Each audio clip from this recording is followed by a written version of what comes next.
नमस्कार। एक बार फिर से आप सभी का बहुत बहुत स्वागत है परीक्षा वर्ल्ड के इस यूट्यूब चैनल में। दोस्तों, ग्रामीण प्रवेश की जो हम प्रैक्टिस सेट की सीरीज चला रहे हैं उसका जो सेट नंबर 20 है उसको आज हम यहाँ पे कंप्लीट करने वाले हैं।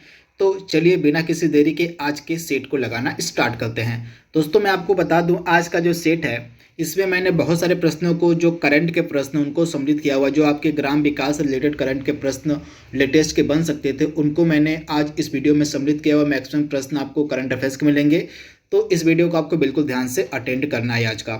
तो पहला प्रश्न आपके सामने है, खादी एवं ग्राम उद्योग आयोग, जिसको हम शॉर्ट फॉर्म में KVIC के नाम से जानते हैं, इसकी स्थापना कब की गई थी? तो खादी एवं ग्रामोद्योग आयोग की जो स्थापना है वो की गई थी 1957 में। ऑप्शन आपका डी यहाँ पे बिल्कुल सही हो जाएगा। 1957 में खादी एवं ग्रामोद्योग आयोग की स्थापना की गई थी। तो ऑप्शन डी आपका यहाँ पे बिल्कुल सही हो जाएगा। यहाँ पे आप देख रहे हैं खादी एवं ग्रामोद्योग आयोग, जिसको इंग्लिश में बोलते हैं khadi and village industries commission, इसकी स्थापना 1957 में की गई थी। इसका हेडक्वार्टर आपको मिलेगा मुंबई में। इसके वर्तमान में अध्यक्ष हैं विनय कुमार सक्सेना। और यह किसके अंतर्गत आता है? तो MSME जो मंत्रालय हमारा है, ministry of micro small and medium enterprises, उसी के अंतर्गत आता है आपका खादी एवं ग्रामोद्योग आयोग। तो इसके बारे में आपको याद रखना है। अगला प्रश्न आपके सामने, आपको पता होगा हाल ही में मातृभूमि योजना की शुरुआत की गई थी। तो आपको बताना है कि यह किस राज्य सरकार के द्वारा इसको शुरू किया गया था, मातृभूमि योजना को। तो मातृभूमि योजना आपकी शुरू की गई थी उत्तर प्रदेश की गवर्नमेंट के द्वारा। ऑप्शन आपका बी यहाँ पे बिल्कुल सही है। जो उत्तर प्रदेश की सरकार है उसी के द्वारा मातृभूमि योजना को शुरू किया गया था। आइए इस योजना के बारे में जान लेते हैं कि यह योजना क्या थी। तो यहाँ पे आप देख रहे हैं, यह जो आपकी योजना थी मातृभूमि योजना, इसके तहत प्रत्येक व्यक्ति को गांव में बुनियादी ढांचे के विकास के विभिन्न कार्यों में सीधे भाग लेने का मौका मिलेगा इस मातृभूमि योजना के अंतर्गत। इसके अंतर्गत जो राज्य सरकारें होंगी परियोजना की कुल लागत का 50% खुद वहन करेंगी, और शेष जो राशि है इच्छुक व्यक्ति जो इसमें सम्मिलित होना चाहते हैं वे वहन करेंगे। यानी कि 50-50 का रेशियो इसमें होगा। जो व्यक्ति बाकी 50% की जो राशि आपकी राज्य सरकार देगी, और जो बाकी की राशि बचती आपकी 50% वे व्यक्ति देंगे जो इस योजना में सम्मिलित होना चाहते हैं। इसके बदले में जो सरकार होगी वह परियोजना का नाम सहयोगियों के रिश्तेदारों के नाम पर उनकी इच्छा के अनुसार रख सकती है। तो इसे आप ध्यान से याद कर लीजिएगा। इसके बाद उत्तर प्रदेश मातृभूमि योजना गांव में स्वास्थ्य केंद्र, आंगनबाड़ी, पुस्तकालय, स्टेडियम, व्यायामशाला, ओपन जिम, पशु नस्ल सुधार केंद्र, अग्निशमन सेवा स्टेशन आदि की स्थापना के लिए एक अच्छा प्रयास हो सकता है। तो इसके बारे में आपको याद रखना, इंपॉर्टेंट स्कीम है ग्रामीण विकास की मातृभूमि योजना, इसके बारे में आपको याद रखना है। अगला प्रश्न आपकी स्क्रीन पर है, श्यामा प्रसाद मुखर्जी रूर्बन मिशन के क्रियान्वयन में प्रथम स्थान किस राज्य को मिला था? आपको बताना है। तो आप ध्यान से याद कर लीजिएगा, श्यामा प्रसाद मुखर्जी रूर्बन मिशन के क्रियान्वयन में प्रथम स्थान पे कौन सा राज्य था? तो इसके बारे में आप याद रखिएगा। प्रथम स्थान पे था आपका तेलंगाना। उसके बाद सेकंड रैंक थी इसमें किसकी? तो आपकी तमिलनाडु की। और थर्ड स्थान पे था आपका गुजरात। इसके बारे में आपको याद रखना, तेलंगाना इसमें पहले स्थान पे था। तथा आपका जो श्यामा प्रसाद मुखर्जी रूर्बन मिशन था इसकी शुरुआत कब की गई थी? तो 21 फरवरी। कब? तो 21 फरवरी 2016 को आपकी श्यामा प्रसाद मुखर्जी योजना, श्यामा प्रसाद रूर्बन मिशन की जो है शुरुआत की गई थी। और इसके क्रियान्वयन में जो प्रथम स्थान हासिल हुआ है किस राज्य को हुआ है? तो तेलंगाना को इसमें प्रथम स्थान हासिल हुआ है। और इसके बाद तमिलनाडु इसमें सेकंड स्थान पे है। और आपका इसमें जो गुजरात है वह थर्ड स्थान पे है। तो इसके बारे में आपको याद रखना है। 21 फरवरी 2016 को यह स्कीम शुरू की गई थी। अगला करंट अफेयर्स का महत्वपूर्ण प्रश्न आपके सामने है। आपको बताना है कि मोबाइल फोन के माध्यम से भारत के गांवों का पहला सांस्कृतिक सर्वेक्षण कौन सा है जो किया जा रहा है? तो मोबाइल फोन के माध्यम से भारत के गांवों का जो पहला सांस्कृतिक सर्वेक्षण है उसका नाम है मेरा गांव मेरी धरोहर। ऑप्शन आपका यहाँ पे बी बिल्कुल सही हो जाएगा, मेरा गांव मेरी धरोहर। यह जो है आपका संस्कृति मंत्रालय की एक पहल है। तो इसके बारे में आप याद कर लीजिएगा, मेरा गांव मेरी धरोहर। यहाँ पे आप देख रहे हैं संस्कृति मंत्रालय ने मोबाइल एप्लीकेशन के माध्यम से मेरा गांव मेरी धरोहर शीर्षक नाम से जो है गांव का भारत का पहला सांस्कृतिक सर्वेक्षण करने के लिए मिटी के अंतर्गत एक स्पेशल पर्पज व्हीकल यानी कि कॉमन सर्विस सेंटर के साथ भागीदारी की है। यह ग्रामीण स्तर पर सांस्कृतिक पहचान का प्रलेखन करेगा। इस समझौते के तहत जो आपके CSC होंगे यानी कि जो आपके कॉमन सर्विस सेंटर्स होंगे एक मोबाइल एप्लीकेशन का विकास करेंगे और सर्वेक्षण करने के लिए ग्राम स्तरीय उद्यमियों को प्रशिक्षित करेंगे। तो इसके बारे में आपको याद रखना है 4 लाख से अधिक जो आपके विलेज लेवल के एंटरप्रेन्योर होंगे, जो ग्राम स्तरीय उद्यमी होंगे, उनको 6.38 लाख गांव में सर्वेक्षण करेंगे यानी कि 4 लाख से अधिक जो आपके विलेज लेवल के एंटरप्रेन्योर्स हैं और लगभग 6.38 लाख गाँव के उनके द्वारा सर्वेक्षण किया जाएगा और एप्लीकेशन पर विवरण अपलोड किया जाएगा। सर्वेक्षण के 2022 के मध्य तक पूरा होने की उम्मीद है। तो इसके बारे में आप याद कर लीजिएगा, यह काफ़ी ज़्यादा इंपॉर्टेंट सर्वेक्षण है। यह जो है गांव का पहला सांस्कृतिक सर्वेक्षण जो किया जा रहा है, किसके द्वारा? तो संस्कृति मंत्रालय के की यह एक इम्पॉर्टेंट पहल है। तथा यहाँ पे आप देख रहे हैं इसका नाम क्या है, तो मेरा गाँव मेरी धरोहर। तो इसके बारे में आपको याद रखना है। अगला प्रश्न आपके सामने है, यह भी आप यहाँ पे जनगणना से प्रश्न आपके एग्जाम में पूछे जाएंगे। तो उत्तर प्रदेश में सर्वाधिक ग्रामीण आबादी वाला जिला कौन सा है, आपको बताना है। तो उत्तर प्रदेश में सर्वाधिक ग्रामीण आबादी आपको देखने को मिलेगी कहाँ पर? तो श्रावस्ती में। श्रावस्ती में जो ग्रामीण आबादी की जनसंख्या वो सबसे ज़्यादा है और इसके बाद सबसे जो कम ग्रामीण आबादी है, सबसे न्यूनतम जो ग्रामीण जनसंख्या आपको मिलेगी गाजियाबाद में। तो गाजियाबाद में सबसे न्यूनतम ग्रामीण जनसंख्या है और सबसे ज़्यादा जो ग्रामीण जनसंख्या उत्तर प्रदेश में आपको मिलेगी श्रावस्ती में। तो इसके बारे में आपको याद रखना है। इसके बाद अगला प्रश्न आपकी स्क्रीन पर है, उत्तर प्रदेश में लिंगानुपात वाला जिला कौन सा है? सर्वाधिक लिंगानुपात वाला जिला आपसे पूछा जा रहा है, कौन सा है? तो आप ध्यान से याद कर लीजिएगा, उत्तर प्रदेश का जो सर्वाधिक लिंगानुपात वाला जिला है आपको मिलेगा जौनपुर। ऑप्शन आपका सी यहाँ पे बिल्कुल सही हो जाएगा। जौनपुर जो है उत्तर प्रदेश का सर्वाधिक लिंगानुपात वाला जिला है, तो ऑप्शन आपका यहाँ पे जो सी है बिल्कुल सही हो जाएगा। वहीं सबसे कम लिंगानुपात वाला जिला कौन सा है उत्तर प्रदेश का? तो गौतम बुद्ध नगर जो आपका है यह सबसे कम लिंगानुपात वाला जिला है। वहीं जौनपुर का जो लिंगानुपात है उत्तर प्रदेश में वह सर्वाधिक है। तो इसके बारे में आपको याद रखना है। अगला प्रश्न आपकी स्क्रीन पर है और यहाँ पे 4 इंपॉर्टेंट कथन दिए गए उत्तर प्रदेश के जनगणना से रिलेटेड। इसमें से आपको बताना है कि कौन सा कथन सही सुमेलित नहीं है। इस प्रकार के प्रश्न आपसे एग्जाम में पूछे जाएंगे। तो आइए इस प्रश्न को सॉल्व कर लेते हैं। पहला कथन क्या दिया गया आपके सामने? उत्तर प्रदेश की कुल जनसंख्या आपके सामने दी गई है 19,98,12,341। तो यह आपकी किसकी जनसंख्या है? तो उत्तर प्रदेश की कुल जनसंख्या है। बिल्कुल सही, यहाँ पे डेटा दिया गया, एग्जैक्ट फिगर आपको याद रखना है 19,98,12,341। 2011 के सेंसस के अनुसार यह जनसंख्या आपकी है उत्तर प्रदेश की। उसके अलावा उत्तर प्रदेश का कुल जनघनत्व यहाँ पे दिया गया है कितना है? तो उत्तर प्रदेश का कुल जनघनत्व आपको मिलेगा 829। कितना है? तो 829 प्रति व्यक्ति उत्तर प्रदेश का कुल जनघनत्व है। वहीं भारत का जनघनत्व कितना है कुल? तो भारत का कुल जनघनत्व है 382। साथ में भारत का भी आप याद करते चलिएगा। इसके बाद उत्तर प्रदेश का कुल लिंगानुपात आपका यहाँ पे कितना दिया गया है? 943, जो कि बिल्कुल गलत है। 943 जो लिंगानुपात आपका है वो भारत का है। किसका है? तो भारत का टोटल जो लिंगानुपात है वह 943 है। वहीं आपका जो उत्तर प्रदेश का लिंगानुपात है वो कितना है? तो 912 यहाँ पे होना चाहिए था। 912 आपका उत्तर प्रदेश का लिंगानुपात है। तो ऑप्शन सी वाला यहाँ पे सुमेलित नहीं था, यहाँ पे 912 होना चाहिए था। उसके अलावा उत्तर प्रदेश का कुल साक्षरता दर कितनी है? तो उत्तर प्रदेश की कुल साक्षरता दर है 67.7%। वहीं भारत की कुल साक्षरता दर कितनी है? तो 74.04%। तो भारत की भी साथ में आपको याद रख के चलनी पड़ेगी। उत्तर प्रदेश का कुल जनघनत्व है 829, वहीं भारत का कुल जनघनत्व है 382 व्यक्ति प्रति वर्ग किलोमीटर।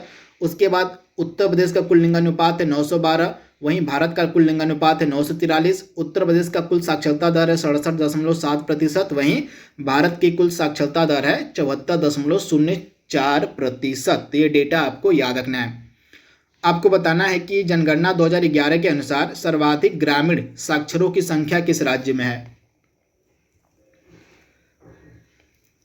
तो आप ध्यान से याद कर लीजिएगा, 2011 के डेटा के अनुसार, 2011 के सेंसस के अनुसार सर्वाधिक ग्रामीण साक्षरों की जो संख्या है वह थी आपकी उत्तर प्रदेश में। ऑप्शन आपका बी यहाँ पे बिल्कुल सही है। वहीं सबसे ज़्यादा शहरी साक्षरों की संख्या थी महाराष्ट्र में। तो दोनों आपको याद रखना है, सबसे ज़्यादा शहरी साक्षरों की संख्या थी आपकी महाराष्ट्र में और सबसे ज़्यादा ग्रामीण साक्षरों की संख्या थी आपकी उत्तर प्रदेश में। तो इसके बारे में आपको याद रखना है। अगला प्रश्न आपके सामने है, और हाल ही में स्वच्छ विद्यालय पुरस्कार की शुरुआत किस मंत्रालय के द्वारा की गई थी। अब यहाँ से करंट अफेयर्स के प्रश्न आपको मिलेंगे। तो स्वच्छ विद्यालय पुरस्कार की जो शुरुआत है किस मंत्रालय के द्वारा की गई थी, तो आप ध्यान से याद कर लीजिएगा, स्वच्छ विद्यालय पुरस्कार की जो शुरुआत है की गई थी शिक्षा मंत्रालय के द्वारा। ऑप्शन आपका बी यहाँ पे बिल्कुल सही हो जाएगा, शिक्षा मंत्रालय के द्वारा हाल ही में इसको शुरू किया गया था, स्वच्छ विद्यालय पुरस्कार। हाल ही में मिशन इंद्रधनुष 4.0 को लॉन्च किया गया है। तो आपको बताना है कि मिशन इंद्रधनुष 4.1 के अंतर्गत किसको सम्मिलित किया जाएगा। तो मिशन इंद्रधनुष 4.0 के अंतर्गत किसको सम्मिलित किया जाएगा, तो आप ध्यान से याद कर लीजिएगा, बच्चे हो जाएंगे और गर्भवती महिलाएं। यह टीकाकरण का अभियान होता है, वैक्सीनेशन का अभियान होता है आपका इंद्रधनुष। इसके अंतर्गत 2 वर्ष से कम के जो बच्चे हैं उनका टीकाकरण किया जाता है और इसके बाद जो गर्भवती महिलाएं होंगी उनका टीकाकरण किया जाता है। तो ऑप्शन ए और बी आपका बिल्कुल सही हो जाएगा। प्रधानमंत्री फसल बीमा योजना की शुरुआत कब की गई थी। तो प्रधानमंत्री फसल बीमा योजना की शुरुआत हुई थी 2016 में। ऑप्शन आपका डी यहाँ पे बिल्कुल सही हो जाएगा, 13 जनवरी। एग्जैक्ट डेट भी आपको पता होनी चाहिए, 13 जनवरी 2016 को जो है कृषि मंत्रालय के द्वारा, जो आपका एग्रीकल्चर मिनिस्ट्री है उसी के द्वारा जो है आपकी प्रधानमंत्री फसल बीमा योजना को शुरू किया गया था। तो 2016 आपका राइट आंसर होने वाला है।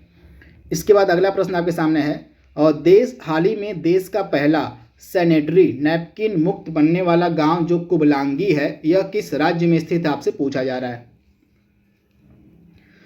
तो यह केरल का एक गांव है जिसका नाम है कुबलांगी। आप ध्यान से याद कर लीजिएगा, यह कहाँ का गांव है, तो यह केरल का गांव है जिसका नाम है कुबलांगी। यह एर्नाकुलम डिस्ट्रिक्ट में आता है केरल के। यह देश का पहला सैनिटरी नैपकिन मुक्त गांव बन गया है। तो ऑप्शन आपका यहाँ पे जो बी है बिल्कुल सही हो जाएगा, केरल में। यहाँ पे आप देख रहे हैं, और केरल का जो कुबलांगी गांव है देश का पहला सैनिटरी नैपकिन मुक्त पंचायत बनने के लिए तैयार है। तो इसे आप ध्यान से याद कर लीजिएगा। इस पहल के तहत सैनिटरी नैपकिन की जगह जो कुबलांगी गांव होंगे उन कुबलांगी गांव में 18 वर्ष से अधिक उम्र की महिलाओं को मेंस्ट्रुअल कप बांटे जाएंगे। तो आप इसे ध्यान से याद कर लीजिएगा। इसके तहत 5000 मासिक धर्म कप बांटे जाएंगे सैनिटरी नैपकिन की जगह। तो इसके बारे में आप याद रखिएगा। वहीं आप बात केरल की हो रही है तो केरल के वर्तमान में राज्यपाल हैं आरिफ मोहम्मद खान। इसके बारे में आप ध्यान से याद कर लीजिएगा। इसके बाद यहाँ के सीएम हैं पिनराई विजयन और यहाँ की राजधानी है तिरुवनंतपुरम। तो ये करंट अफेयर्स का प्रश्न है, ग्रामीण विकास का प्रश्न है, इसके बारे में आप याद कर लीजिएगा। और अगला प्रश्न आपके सामने है, यूनाइटेड नेशन के द्वारा भारत के किस गांव को सर्वश्रेष्ठ पर्यटन गांव घोषित किया गया था, आपसे पूछा जा रहा है। तो इम्पॉर्टेंट प्रश्न है, यह भी आपका ग्रामीण विकास का ही प्रश्न है।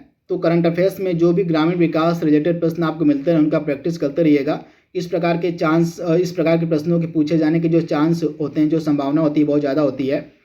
तो हमारा जो यूनाइटेड नेशन की एक संस्था UNWTO, संयुक्त राष्ट्र जो आपका वर्ल्ड टूरिज्म ऑर्गेनाइजेशन है यूनाइटेड नेशन का, उसी के द्वारा भारत का जो पोचमपल्ली गांव है, यह पोचमपल्ली गांव आपको मिलेगा तेलंगाना में। कहाँ, तो तेलंगाना का जो पोचमपल्ली गांव है उसी को सर्वश्रेष्ठ पर्यटन गांव घोषित किया गया था। तो इसके बारे में आपको याद रखना है, पोचमपल्ली। तो इसके बारे में आप याद रखिएगा। हाल ही में किस राज्य सरकार ने ग्राम वन कार्यक्रम की शुरुआत की है। तो ग्राम वन कार्यक्रम की शुरुआत हाल ही में की गई है किसके द्वारा, तो कर्नाटक सरकार के द्वारा। ऑप्शन ए आपका बिल्कुल सही है, कर्नाटक सरकार। अगला महत्वपूर्ण प्रश्न आपके सामने है, राष्ट्रीय दुग्ध दिवस कब मनाया जाता है। तो डॉक्टर वर्गीस कुरियन का यह बर्थडे होता है 26 नवंबर को, जो हम भारत में राष्ट्रीय दुग्ध दिवस के रूप में मनाते हैं। तो ऑप्शन बी आपका बिल्कुल सही हो जाएगा, 26 नवंबर को। इसके बाद अगला प्रश्न आपके सामने है, हाल ही में किस राज्य सरकार के द्वारा हमारा गांव हमारा विद्यालय प्रोग्राम की शुरुआत की गई है। तो हमारा गांव हमारा विद्यालय प्रोग्राम की जो शुरुआत है यह की गई थी किस राज्य सरकार के द्वारा, तो अगेन तेलंगाना इसका राइट आंसर होने वाला है, ऑप्शन सी। आप इसे याद कर लीजिएगा, तेलंगाना। अगला प्रश्न आपकी स्क्रीन पर है, और देश का हाल ही में कौन सा देश, आपको उस कंट्री का, उस देश का नाम बताना है जो भारत के 150 गांव को उत्कृष्टता का गांव यानी कि विलेज ऑफ एक्सीलेंस के रूप में बदलने में मदद करेगा। तो उत्कृष्टता के गांव के रूप में कौन सा देश हमारे गांव को बदलेगा? तो लगभग 150 गांव को जो है इजराइल उत्कृष्टता के गांव में बदलने में मदद करेगा, यानी कि विलेज ऑफ एक्सीलेंस में इन 150 गांव को बदलने में मदद करेगा। तो आप इसे याद कर लीजिएगा, ऑप्शन आपका ए यहाँ पे बिल्कुल सही हो जाएगा, इजराइल। तो बात यहाँ पे इजराइल की है, तो इजराइल की राजधानी क्या है? जेरूसलम। आप याद कर लीजिएगा, जेरूसलम जो है इजराइल की राजधानी है। वर्तमान में इसके प्राइम मिनिस्टर है नफ्ताली। कौन है? तो नफ्ताली बेनेट। नफ्ताली, आप ध्यान से याद कर लीजिएगा, नफ्ताली बेनेट जो है यहाँ के प्राइम मिनिस्टर हैं। और इसके बाद यहाँ पे भारत के राजदूत कौन है इजराइल में? तो इजराइल में भारत के राजदूत हैं संजीव सिंगला। इनके बारे में भी आप याद रखिएगा, संजीव सिंगला जो हैं वर्तमान में राजदूत हैं यहाँ पे इजराइल में, इजराइल में। और इसके अलावा इजराइल की मुद्रा क्या होती है? शेकेल। इजरायली शेकेल जो यहाँ की मुद्रा है, ऑफिशियल करेंसी है। और यहाँ की संसद को हम क्या बोलते हैं? नेसेट। क्या बोलते हैं? तो इजराइल की संसद को नेसेट कहा जाता है। तो इसके बारे में आपको याद रखना है, इंपॉर्टेंट प्रश्न है। तथा हाल ही में भारत ने इजराइल के साथ 30 वर्षों का जो राजनयिक संबंध है उसको पूरा कर लिया है। तो इसके बारे में भी आपको याद रखना है। इसके बाद अगला प्रश्न आपके सामने है, भारत का पहला बांस ग्राम कहाँ पर स्थित है? आपसे पूछा जा रहा है, यानी कि बम्बू विलेज की यहाँ पे बात हो रही है। तो भारत का पहला बम्बू विलेज आपको मिलेगा त्रिपुरा में। ऑप्शन आपका बी यहाँ पे बिल्कुल सही हो जाएगा, त्रिपुरा में। अगला प्रश्न आपकी स्क्रीन पर है, हाल ही में जम्मू कश्मीर का पहला दूध गांव यानी कि दूध गांव किसको घोषित किया गया है? जम्मू कश्मीर का पहला। तो आप ध्यान से याद कर लीजिएगा, जम्मू कश्मीर का जो पहला दूध गांव है यह किसको घोषित किया गया है? तो इस तरह के प्रश्न आपसे एग्जाम में पूछे जाएंगे। तो राइट आंसर आपका होने वाला है, और जम्मू कश्मीर का जो जेरी हैमलेट गांव है, जम्मू कश्मीर का जो जेरी हैमलेट गांव है, इसी को जम्मू कश्मीर का पहला जो है दूध गांव घोषित किया गया है। तो ऑप्शन आपका ए यहाँ पे बिल्कुल सही हो जाएगा। यह जम्मू कश्मीर के रईसी डिस्ट्रिक्ट में पड़ता है, रईसी जिले में पड़ता है। यह करंट अफेयर्स का इंपॉर्टेंट प्रश्न हाल ही में आपको पता होगा 2020 के लिए जो है राष्ट्रीय जल पुरस्कारों की घोषणा की गई थी हाल ही में। तो इसके संदर्भ में यहाँ पे 4 कथन दिए गए हैं। तो इन 4 कथनों में से आपको बताना है कि कौन सा सही सुमेलित नहीं है। यह प्रश्न आपके एग्जाम के लिए काफ़ी ज़्यादा महत्वपूर्ण होने वाला है। तो पहला कथन क्या कह रहा है यहाँ पे, और सर्वश्रेष्ठ ग्राम पंचायत उत्तरी क्षेत्र में किसको पुरस्कार दिया गया है?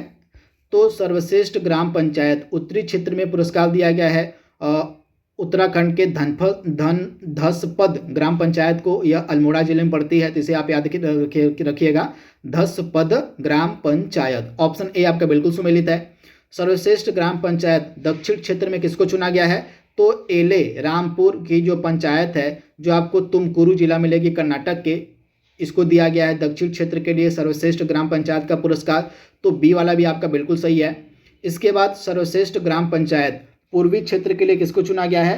तो तेलारी पंचायत को, जो कि आपकी बिहार के सीवान डिस्ट्रिक्ट में पड़ती है। तो यहाँ पे थोड़ा सा मिस्टेक कर दिया गया है, यहीं पे आप याद रखिएगा, यहाँ पे सीवान डिस्ट्रिक्ट की जगह या कहाँ का है? तो यहाँ पे सीवान डिस्ट्रिक्ट की जगह आपका होना चाहिए था कहाँ? तो गया जिला। तो गया जिले में आपका पड़ता है आपका तेलारी पंचायत। इसको जो है पूर्वी क्षेत्र के लिए सर्वश्रेष्ठ पंचायत पुरस्कार दिया गया। तो ऑप्शन आपका सी यहाँ पे सुमेलित नहीं था, यहाँ पे सीवान की जगह गया जिला होना चाहिए था। इसके बाद सर्वश्रेष्ठ ग्राम पंचायत पश्चिमी क्षेत्र के लिए किसको दिया गया है? तो तख्तगढ़ साबरकांठा जिला गुजरात की जो पंचायत है सब तख्तगढ़, इसी को जो है पश्चिम क्षेत्र के लिए सर्वश्रेष्ठ ग्राम पंचायत का पुरस्कार दिया गया है। तो इसके बारे में आपको याद रखना है। सर्वश्रेष्ठ ग्राम पंचायत आपको याद रखनी पड़ेगी, क्योंकि आपसे एग्जाम में करंट के भी प्रश्न पूछे जा सकते हैं। तो ऑप्शन आपका सी वाला यहाँ पे बिल्कुल सुमेलित नहीं था। यहाँ पे तेलारी पंचायत तो सही दिया गया था, लेकिन यहाँ पे जो जिला दिया गया था वो गलत दिया गया था। यहाँ पे सीवान की जगह गया होना चाहिए था। अगला प्रश्न आपके सामने है, हाल ही में जो तीसरा जल पुरस्कार 2020 दिया गया है, इसमें सर्वश्रेष्ठ राज्य का पुरस्कार किसको दिया गया है? तो तीसरे राष्ट्रीय जल पुरस्कार 2020 में जो उत्तर प्रदेश राज्य है, यानी कि ऑप्शन आपका यहाँ पे जो सी है बिल्कुल सही होने वाला है। उत्तर प्रदेश राज्य को सर्वश्रेष्ठ राज्य का पुरस्कार दिया गया है इसमें। तो आप इसे याद कर लीजिएगा। और इसके अलावा राजस्थान, इसमें आपका राजस्थान सेकेंड स्थान पे है। और उसके बाद आपका जो तमिलनाडु है वो थर्ड स्थान पे है इसमें, लेकिन इसमें यूपी का स्थान पहला है राष्ट्रीय जल पुरस्कार 2020 में। तो आप इसे याद कर लीजिएगा, ऑप्शन सी आपका बिल्कुल सही हो जाएगा। हाल ही में जारी राष्ट्रीय जल पुरस्कार 2020 में सर्वश्रेष्ठ जिला उत्तरी क्षेत्र का पुरस्कार किसे दिया गया, यानी कि उत्तरी क्षेत्र का जो सर्वश्रेष्ठ जिला है इसमें किसे घोषित किया गया आपसे पूछा जा रहा है। तो उत्तरी क्षेत्र के लिए जो सर्वश्रेष्ठ जिला घोषित किया गया है राष्ट्रीय जल पुरस्कार 2020 में, वह है उत्तर प्रदेश का मुजफ्फरनगर, यानी कि ऑप्शन आपका ए यहाँ पे बिल्कुल सही हो जाएगा। उत्तर प्रदेश का मुजफ्फरनगर जो है उत्तर क्षेत्र के लिए सर्वश्रेष्ठ जिला घोषित किया गया तीसरे राष्ट्रीय जल पुरस्कार 2020 में। तो ऑप्शन आपका ए यहाँ पे बिल्कुल सही हो जाएगा। इसके बाद आपको बताना है, यहाँ पे मेजरमेंट के प्रश्न आपको मिलेंगे कुछ। तो इसमें आपसे पूछा गया कि जो एक लट्ठा होता है इसमें कितना फिट होता है। तो एक लाठा में कितना फिट होता है, तो एक लाठा में आपका 8 फीट होता है और इसमें 99 इंच होता है, यानी कि तीनों मान आपको याद रखना है। 8 फीट 99 इंच भी इसमें होता है इसके बराबर, और ये कितने के बराबर होता है, यह जो है आपका, तो इसे आप याद कर लीजिएगा। यहाँ पे एग्जैक्ट फिगर की अगर हम बात करें तो जो आपका एक लाठा होता है वो आपका लगभग 8 फीट 3 इंच के बराबर होता है। यहाँ पे आप एग्जैक्ट फिगर आप याद कर लीजिएगा। यहाँ पे 8 फीट 3 इंच के बराबर लगभग होता है आपका क्या, तो यह जो एक लाठा होता है, वहीं एक लाठा में आपका 99 इंच भी होता है। तो इसके बारे में आप याद रखिएगा, ऑप्शन ए आपका बिल्कुल सही हो जाएगा।